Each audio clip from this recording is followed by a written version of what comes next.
رمضان میں routine change ہوگی، سارے تہجد میں اور سحری میں اٹھیں گے، تو اللہ کرے نا یہ روٹین قائم رہے۔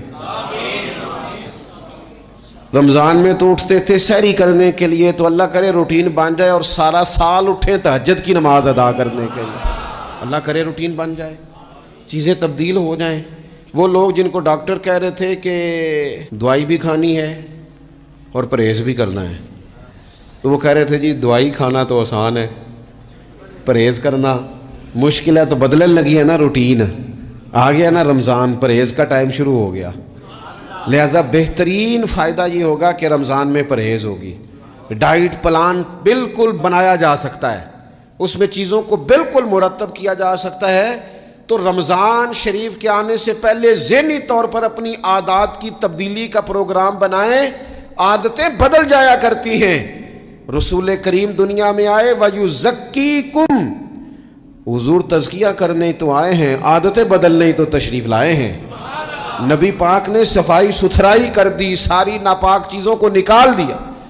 تو روٹین دیکھیں کہ رمضان میں تقوی کے حصول کے لیے اپنی عادات کو تبدیل کرنا ہے، اور اس کے لیے ذہنی طور پر اپنے آپ کو تیار کریں۔ وہ جو کہتے ہیں بچے سویرے نہیں اٹھتے، وہ روٹین بنا لیں، یہ موقع آیا ہے، ابھی سے ارادہ کر لیں کہ جناب ہم نے اس ترتیب سے اپنے گھر کو، ماحول کو، بچوں کو اس ترتیب سے ہم نے مرتب کرنا ہے چیزوں کو۔ یہ آپ ارادہ کریں، اللہ تعالیٰ مدد فرمائے گا۔ رمضان المبارک کی جو خاص فضیلت ہے، اس خاص فضیلت کو رمضان آنے سے پہلے ذہن میں بٹھا لیں، اور رمضان المبارک پورے کا پورا اس ذوق سے گزاریں کہ ذہن میں بات موجود ہو، ذہن میں، کہ دراصل رمضان کیا ہے۔ اللہ کے پیارے رسول صلی اللہ تعالی علیہ وسلم نے فرمایا، اے لوگو تم پر ایک عظیم المرتبت مہینہ سایہ فکن ہو رہا ہے۔ حضور فرماتے ہیں شہر مبارک، فرمایا یہ بڑا برکت والا مہینہ ہے، یہ برکتیں لے کے آیا ہے، یہ رحمتیں لے کے آیا ہے، یہ اپنے ساتھ عنایات لے کے آیا۔